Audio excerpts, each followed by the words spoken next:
左风车文教基金会为2006年开始，就到台湾319个乡镇巡回演出，希望透过表演来陪伴囡仔大汉。也这项计划是准备要满20年啊！明年按算要推出纪录片，阁有特别的演出，来记录因这20年所有行过的路。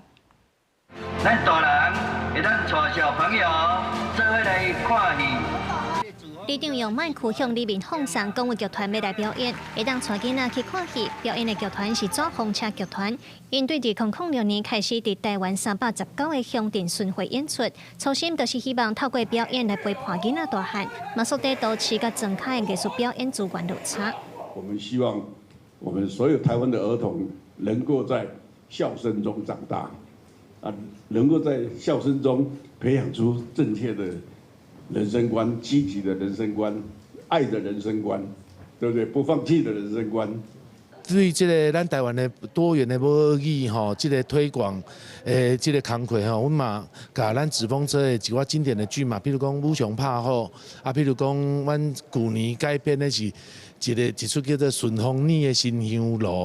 啊！伫咧台北，伫咧嘉义，伫咧台南，伫咧屏东吼，演出了在地观众看。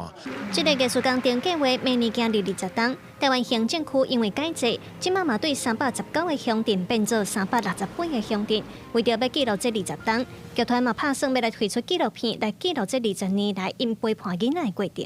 我记得有一次在一场拍摄的地方，通常小朋友结束，哎再见，哎小朋友不是哦，在纸风车表演现场，小朋友是会问你们什么时候还要再来？再见跟再来是不一样的感觉的。再见就是一场活动结束了我们就再见了，可当一个小孩说你们什么时候再来，这句话是一个期盼。